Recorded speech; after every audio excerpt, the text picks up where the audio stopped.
એવો ઘેરો વડલો ને ઘેરી છાંયડી રે લોલ, એવા ઘેરા કુટુંબમાં મારો બાપ જો, મીઠડો છાંયડો રે મારા બાપનો રે લોલ. શિવ ભક્તો, બાપ છે ને તે એક વટ વૃક્ષ સમાન છે, વડલા સમાન છે. જ્યાં સુધી આપણે તેની આગોશમાં બેઠા હોય, વડલાની છાંયડીમાં બેઠા હોય, વડલો એટલે બાપ, અને તેની છાંયડીમાં જ્યાં સુધી આપણે બેઠા હોય ને ત્યાં સુધી સુખરૂપી આપણને છાંયડો મળી રાખે છે. હંમેશા સુખ સુખ અને સુખ જ મળે છે. જે પણ આપણે જોતું હોય તે એમ કે વટવૃક્ષ પાસેથી આપણને મળતું રહે છે. જે પણ આપણે માંગણી કરીએ તે પપ્પા આપણને લાવીને આપે છે.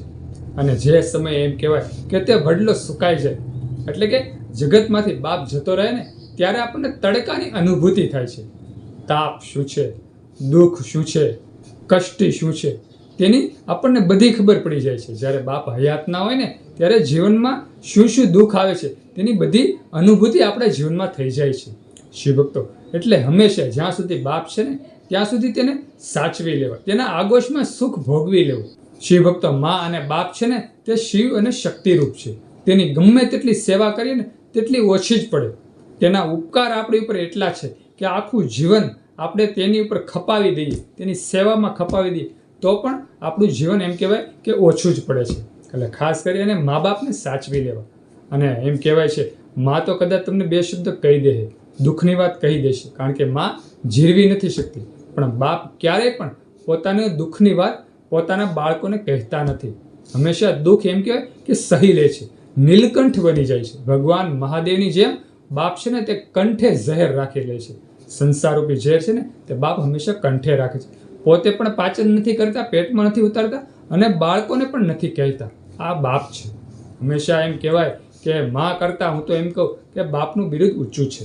ભલે મા 9 મહિના બાળકને જન્મ આપી મોટું કરે છે, પણ આ સંસાર ચક્ર ચલાવવું ને આ કળિયુગમાં તે ખૂબ કષ્ટદાયક છે. અને આ સંસાર ચક્ર કોઈ જો ચલાવતો હોય ને, આપણું જીવન કોઈ ચલાવતો હોય ને તો તે બાપ છે. એટલે હંમેશા આપણે બાપની કિંમત કરવી જોઈએ, પિતાની કિંમત કરવી જોઈએ. તો ભગવાન મહાદેવના આશીર્વાદ આપણી ઉપર નિરંતર વરસતા રહે છે, અને આપણને સુખી કરે છે, અને આપણી આવતી પેઢીને પણ સુખી કરે છે.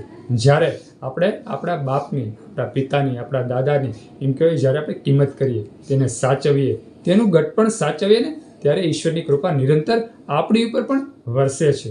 શિવ ભક્તો, એક કવિએ ખૂબ સરસ કહ્યું છે કે જીવતે જી કોઈ પણ બાપની કિંમત નથી કરતું. કોઈક જ એવી વ્યક્તિ હોય છે જે જીવતે જી બાપની કિંમત કરે છે, પણ જ્યારે એમ કહેવાય કે જગત છોડીને આ બાપ જતો રહે છે ને ત્યારે બાળકોને તેની કિંમત થઈ જાય છે. ભલે તે બાળક નાનું 10 વર્ષનું હોય કે 20 વર્ષનું હોય, જ્યારે બાપ હયાત ના હોય ને ત્યારે તેને ખૂબ ખોટ વર્તાય છે. અને એમ કહેવાય છે ત્યારે તેની ઉપર પહાડ તૂટી પડે છે. જ્યારે તેને સમયની ખબર પડે, જ્યારે તેને જીવનની ખબર પડે, અને બાપ ન હોય ને ત્યારે તેને બાપની કિંમત થાય છે. એટલે હંમેશા જેના જીવનમાં પિતા છે, બાપ છે, તેની કદર કરી લેવી. હંમેશા પપ્પાના દરેક દિવસો ફાધર્સ ડે તરીકે આપણે ઉજવી દેવા. તેની દરેક ખુશીઓ આપણે દેવાની કોશિશ કરવી. ખાસ કરીને જોકે બાપ કોઈ દી ખુશી લેવામાં રાજી નથી હોતા. દીકરા પાસે એમ કહેવાય કે સુખ લેવા માટે રાજી નથી હોતા. હંમેશા એમ કહેવાય સુખ દેવા માટે તત્પર હોય છે, તે બાપ હોય છે. બાપ જીવનમાં આવો જ હોય છે. શિવ ભક્તો, સુંદર આજે બધા શિવ ભક્તોને, હિન્દુ સનાતન ધર્મના લોકોને ફાધર વિશે, પપ્પા વિશે 2 શબ્દો મેં કહ્યા. સુંદર આ વિડીયો ગમ્યો હોય તો વિડીયોમાં લાઈક આપજો, કમેન્ટમાં હેપી ફાધર્સ ડે લખજો, અને આ વિડીયો બીજા હિન્દુ સનાતન ધર્મના લોકોને શેર કરી દેજો.